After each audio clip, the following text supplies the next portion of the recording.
మహోన్నతుడైన దేవుడికి మహిమ కలుగును గాక.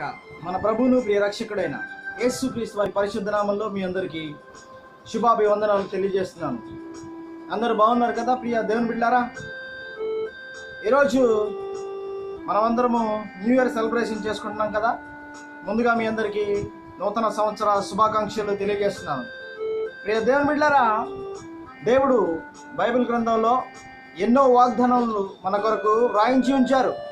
అయితే అవన్నీ మనము ప్రతి సంవత్సరం కూడా ఒక వాగ్దానం తీసుకొని ఇది నా జీవితంలో నెరవేరాలి ప్రభు అని చెప్పేసి మనం ప్రార్థిస్తూ ఉంటాం. అయితే ఎన్ని వాగ్దానాలు మన జీవితంలో నెరవేరాయి? మరి చాలా వరకు నెరవేరలేదనే చెప్పొచ్చు కదా. దేవుడు చాలా వాగ్దానాలను బైబిల్ గ్రంథంలో మన కొరకు లిఖించి ఉంచారు. అవన్నీ స్వతంత్రించుకోవాలి అంటే మరి ఈ యొక్క నూతన సంవత్సరంలో మనం ఏం చేయాలి అంటే, ప్రియ దేవుని బిడ్డలారా, మనము యెహోవా కొరకు ఎదురు చూడాలి. యెహోవా కొరకు ఎదురు చూచువారు నూతన బలమును పొందుకుంటారు. వారు పక్షిరాజు వలె రెక్కలు చాపి పైకి ఎగురుతారు అని చెప్పేసి వాక్యం సెలవిస్తుంది. కనుక మనము పైపైకి అనగా ఉన్నత శిఖరాలను అధిరోహించాలి అంటే, ప్రియ దేవుని బిడ్డలారా, యెహోవా కొరకు ఎదురు చూడాలి. అవును, మనం దేవుని కొరకు ఎదురు చూసినప్పుడు మనము ఈ యొక్క 2021వ సంవత్సరం కొరకు నిన్నటి వరకు ఎదురు చూసాం. కానీ 2000 సంవత్సరంలో డేట్ మారిందే కానీ జీవితాలు మారలేదు కదా. అయితే మనం ఎన్ని సంవత్సరాల కోసం ఈ విధంగా ఎదురు చూసినా మన జీవితాలు మారవు. కానీ యెహోవా కోసం ఎదురు చూసినప్పుడు మనము పక్షిరాజు వలె రెక్కలు చాపి పైకి ఎగురుతామని చెప్పేసి చెప్పడంలో ఏమాత్రం సందేహం లేదు. కనుక ప్రియ దేవుని బిడ్డలారా, మనము ఉన్నత శిఖరాలు అధిరోహించాలి అన్నా, మనము పరలోకంలో స్థానం సంపాదించాలన్నా, దేవుని హృదయంలో స్థానం సంపాదించాలన్నా మనం ఏం చేయాలంటే, మనము మొట్టమొదటిగా యెహోవా కొరకు ఎదురు చూసే వారంగా ఉండాలి. అవును ప్రియ దేవుని బిడ్డలారా, దేవుని కొరకు కనిపెట్టువారే మాత్రమే ఉన్నత స్వభావం కలిగి ఉంటారు. దేవుని కొరకు ఎదురు చూచేవారే ఉన్నతమైనటువంటి పరలోక రాజ్యాన్ని స్వతంత్రించుకోగలుగుతారు. కనుక ప్రియ దేవుని బిడ్డలారా, మనం అందరము మొట్టమొదటిగా దేవుని కోసం ఎదురు చూడాలి. యెహోవా కొరకు ఎదురు చూచువారు నూతన బలమును పొందుతారు అని చెప్పి వాక్యం సెలవిస్తుంది. అలాగే ప్రియ దేవుని బిడ్డలారా, సామెతల గ్రంథం 3:6 ప్రకారం ఎవరైతే తమ పూర్తి స్వభావం మీద, తమ ప్రవర్తన అంతటి మీద యెహోవాకి అధికారం ఇస్తారో వారి యొక్క మార్గములు సరళం చేయబడతాయని చెప్పేసి వాక్యం సెలవిస్తుంది. మన జీవితంలో ఎన్నో మారా అనుభవాలు ఉండొచ్చు, చేదు అనుభవాలను మనం ఇప్పటివరకు అనుభవించి ఉండొచ్చు.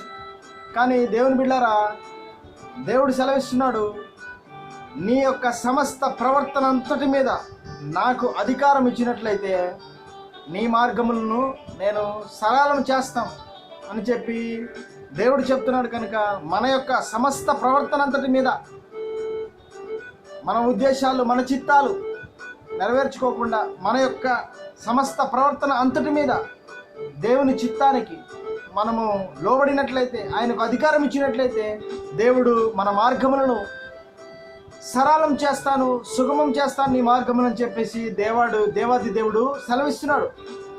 కనుక ప్రియ దేవుని బిడ్డలారా, మరొక మాట ఏంటంటే, మన యొక్క హృదయములు నూతన పరచబడాలి, నవీన స్వభావంను ధరించుకోవాలి, క్రీస్తుయేసుకు కలిగిన మనస్సును మనం కలిగి ఉండాలి. అప్పుడు మాత్రమే మన మార్గములు సరళం చేయబడతాయి. మన స్వభావములు, మన ఒక ఉద్దేశాలు నెరవేర్చుకున్నంత కాలం మనము ఉన్నత శిఖరాలు అధిరోహించలేము. కానీ మన జీవితాన్ని సృష్టించిన సృష్టికర్త అయినటువంటి దేవుని యొక్క చేతిలో మనము పెట్టినట్లయితే ఆయన మనల్ని ఉన్నత శిఖరాలను, సియోను కొండ మీద ఆయన మనల్ని నిలబెట్టడానికి సిద్ధంగా ఉన్నాడు.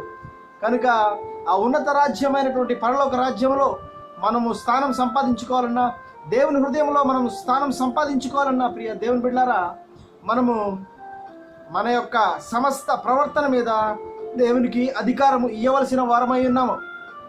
దేవునికి సమస్తమైన ప్రవర్తన మీద, మన యొక్క సమస్తమైన ప్రవర్తన మీద అధికారం ఇచ్చినప్పుడు ఆయన మనల్ని మన హృదయంలో ఉండి మనను పరిపాలించే నాయకుడిగా ఉండి ఆయన ఏం చేస్తాడంటే, మనకు ఏది కావాలో, మనం ఏది పొందుకోవాలో, మనకు మనకే తెలియదు, కానీ మనం ఏది మనము పొందబోతున్న మన మహిమ ఏమిటో మనకు తెలియదు. కానీ ఆయన గొప్ప మహిమలో మనల్ని నిలబెట్టి ఉన్నతమైన శిఖరాల మీద, సియోను కొండ మీద నిలబెట్టి మనము ఈ యొక్క వాగ్దానాలన్నీ నెరవేర్చబడాలి అంటే మనము మన యొక్క సమస్తమైన ప్రవర్తన మీద ఆయనకు అధికారం ఇవ్వాలి. మధురమైన అనుభవాన్ని కోల్పోయింది నయోమి. మోయాబు దేశానికి వెళ్ళి రొట్టెల గృహమైన బెత్లెహేమును విడిచిపెట్టి మధురమైన అనుభవాన్ని కోల్పోయి, నన్ను మారా అని పిలవండి, నన్ను మధురమైన నయోమి అని పిలవకండి అని చెప్తుంది. కనుక సమస్తమును కోల్పోయావేమో నువ్వు కూడా. దేవుని సన్నిధిని విడిచిపెట్టి, దేవుని హృదయంలో స్థానం విడిచిపెట్టి, నువ్వు దేవుని యొక్క ఉద్దేశాలను మర్చిపోయి ఈ లోక మర్యాదను అనుసరిస్తూ లోకంలో కలిసిపోయావేమో. అలా పోతే నీకు ప్రయోజనం ఏమీ లేదు. కానీ సంపూర్ణమైన దేవుని చిత్తమేదో ఎరిగి ఈ లోక మర్యాదను అనుసరింపక నవీన స్వభావమును, నూతన స్వభావమును, క్రీస్తుకు కలిగిన ఈ స్వభావమును రూపాంతరము పొందినట్లయితే, నువ్వు ఈ స్వభావమును నువ్వు కలిగినట్లయితే, ప్రియ దేవుని బిడ్డలారా, దేవుడు నిన్ను ఉన్నతముగా హెచ్చించాలనుకుంటున్నాడు. ఈ నూతన సంవత్సరంలో దేవుడిచ్చిన వాగ్దానాలు నీ పట్ల నెరవేర్చబడాలి అంటే నీ యొక్క సమస్తమైన ప్రవర్తన మీద ఆయనకు అధికారం ఇయ్యి. దేవా, ఈ పని చేస్తున్నాను, చేయమంటావా వద్దా? ఇటు వెళ్తున్నాను, వెళ్ళమంటారా వద్దా అని చెప్పి ప్రభువుని అడిగి మీరు వెళ్ళినట్లయితే దేవుని చిత్తాన్ని తెలుసుకొని దేవుని చిత్త ప్రకారంగా నడుచుకున్నట్లయితే సంపూర్ణమైనది ఏదో, ఉత్తమమైనది ఏదో, నువ్వు దేవునికి అనుకూలమైనది ఏదో అది చేసినట్లయితే దేవుని హృదయంలో స్థానం సంపాదించుకుంటావు. దేవుని హృదయంలో స్థానం సంపాదించుకుంటే మనకు విరోధి ఎవడండి? యెహోవా మన పక్షమునుండగా మనకు విరోధి ఎవడు అని వాగ్దానము మన పట్ల నెరవేరుతుంది. అదేవిధంగా నీకు విరోధముగా రూపించబడిన ఏ ఆయుధము వర్ధిల్లదు అని చెప్తున్నాడు. నీ ప్రవర్తన అంతటి మీద దేవునికి అధికారం ఇస్తే నీకు విరోధముగా రూపించబడిన ప్రతి ఆయుధము కూడా నాశనమైపోతుంది. నీకు విరోధముగా రూపించబడిన ప్రతి ఆయుధము వర్ధిల్లదు అని చెప్పి దేవుని వాక్యం సెలవిస్తుంది. కనుక ప్రియ దేవుని బిడ్డలారా, దేవునికి నీ ప్రవర్తన అంతటి మీద నువ్వు అధికారం ఇవ్వవలసి ఉన్నది. నూతన సంవత్సరంలో ఏవేవో కోరికలు, చాలా గోల్స్, చాలా ఎయిమ్స్ ఉండి ఉండొచ్చు. అవన్నీ నువ్వు సాధించాలి అంటే ముందుగా దేవుని చిత్తాన్ని తెలుసుకో, దేవుని చిత్తానికి లోబడు. నీ సమస్త ప్రవర్తన అంతటి మీద దేవునికి అధికారమి, అనుమతి. అప్పుడు దేవుడు గొప్ప కార్యాలు నీ జీవితంలో జరిగిస్తాడు. క్రీస్తు యేసునందున్నవాడు నూతన సృష్టి అయి ఉన్నాడు. ఇదిగో పాతవి గతించిపోయినవి, ఇదిగో సమస్తము క్రొత్తమైనవి అని చెప్పి 2 కొరింథీ పత్రిక 5వ అధ్యాయం 17వ వచనంలో రాయబడి ఉంటుంది. సమస్తము కొత్తవి కావాలంటే, పాతవి గతించిపోవాలంటే నువ్వు పాత స్వభావాన్ని విడిచిపెట్టాలి. ఈ లోక మర్యాదను విడిచిపెట్టాలి. క్రీస్తు యేసునకు కలిగిన ఈ మనస్సు కలిగి ఉండాలి. క్రీస్తు యేసును కలిగిన మనస్సు అంటే ప్రేమను చూపించాడు, ప్రాణం పెట్టాడు, పాపులమైన మరొకరికి ప్రాణం పెట్టాడు, మనకు సహాయం చేయడానికి ఈ లోకానికి దిగి వచ్చాడు దేవాతి దేవుడు. అలాగే మీరు కూడా ఒకరినొకరు ఆదరించుకునేవారిగా, ఒకరినొకరు ప్రేమించుకునేవారిగా, ఒకరినొకరు సన్మానించుకునేవారిగా, ఒకరినొకరు భరించుకునేవారిగా క్రీస్తు యేసుకు కలిగిన ఈ మనస్సును మీరు కలిగి ఉన్నట్లయితే ప్రియ దేవుని బిడ్డలారా, దేవుడు మీ పక్షాన నిలవబోతున్నాడు. మీ పక్షంన యుద్ధం చేస్తాడు. మీ పక్షంన యెహోవా ఉండగా మీకు విరోధి ఎవడు? నీ పక్షముగా ఏ ఆయుధము రూపించబడినా అది వర్ధిల్లదు. ఎందుకంటే దేవుడే నీ పక్షంలో ఉన్నాడు. దేవుడు నీ పక్షం నిలవాలి అంటే నువ్వు నీ సమస్త ప్రవర్తన అంతటి మీద దేవునికి అధికారం ఇవ్వవలసి ఉన్నది. కనుక మనకు విరోధంగా రూపించబడిన ఆయుధాలన్నీ లయమైపోవాలంటే మనము దేవునిలో ఉండాలి, దేవుని ఉద్దేశాలను నెరవేర్చాలి, దేవుని చిత్తాన్ని నెరవేర్చాలి. అప్పుడు మాత్రమే దేవుడు ఈ యొక్క నూతన సంవత్సరంలో ఆయన యొక్క వాగ్దానాలను మన జీవితంలో నెరవేర్చ సిద్ధంగా ఉన్నాడు. నా కుమారుడు నా యొద్దకు వస్తే బాగుండు, ఏమి తిందుమో ఏమి త్రాగుదమో అని నువ్వు ఆలోచించకు, రేపేమి ధరించదమో రేపేమి తిందమో అని నువ్వు ఆలోచించకు. కానీ దేవుని చిత్తమేదో నువ్వు తెలుసుకుని ఆయన చిత్తానుసారంగా ఆయన నీతిని, ఆయన రాజ్యాన్ని నువ్వు వెతికినట్లయితే అవన్నీ నీకు అనుగ్రహిస్తాడు. ఏ ఉద్యోగం చేయాలి, ఏ వస్త్రాలు ధరించాలి, ఎవరిని వివాహం చేసుకోవాలి, ఈ సంవత్సరం ఎన్నో గోల్స్ ఉండొచ్చు నీకు. ఈ గోల్స్ అన్నిటినీ నువ్వు అచీవ్ అవ్వాలంటే, ఈ గోల్స్ అన్నిటి నువ్వు సాధించాలి అంటే నువ్వు నీ యొక్క ప్రవర్తన అంతటి మీద యెహోవాకి అధికారం ఇచ్చినట్లయితే ఆయన గొప్పగా నిన్ను వాడుకుంటాడు.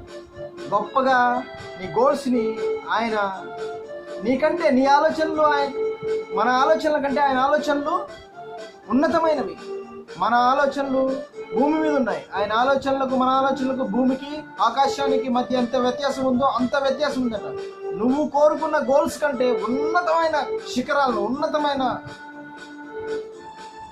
పైకి పక్షిరాజు వలె రెక్కలు చాపి పైకి ఎగిరినట్లు ఆయన కొండలను, శిఖరాలను, మేఘాలను పక్షి ఏ విధంగా దాటుకుంటూ పోతుందో అదే విధంగా నిన్ను కూడా ఉన్నతమైన శిఖరాలను అధిరోహించేలా చేస్తాడు. కనుక ప్రియ దేవుని బిడ్డలారా, మన యొక్క సమస్త ప్రవర్తన యందు ఆయనకు అధికారం ఇవ్వాలి. ఆయనకు లోబడి నడుచుకున్నట్లయితే ఈ కొత్త సంవత్సరం నీదే. ఈ కొత్త సంవత్సరంలో విజయాన్ని నీకు దేవుడు అనుగ్రహించడానికి సిద్ధంగా ఉన్నాడు. ఈ కొత్త సంవత్సరం నూతన సంవత్సరం 2021వ సంవత్సరంలో నువ్వు గొప్ప మేలులు పొందుకోవాలని, దేవునికి లోబడి ఆయన చిత్తానికి తలయొగ్గి మన గోల్స్ కంటే ఉన్నతమైన శిఖరాలను అధిరోహింపచేసే దేవుడికి లోబడి మీరందరూ కూడా దేవుని ఉద్దేశాలు నెరవేర్చాలని కోరుకుంటూ, తండ్రి చిత్తాన్ని ఎరిగి తండ్రిని మహిమపరచాల్సిందిగా కోరుకుంటూ ఈ చిన్ని మాటలు ముగిస్తున్నాను. దేవునికి మహిమ కలుగును గాక. ఆమెన్.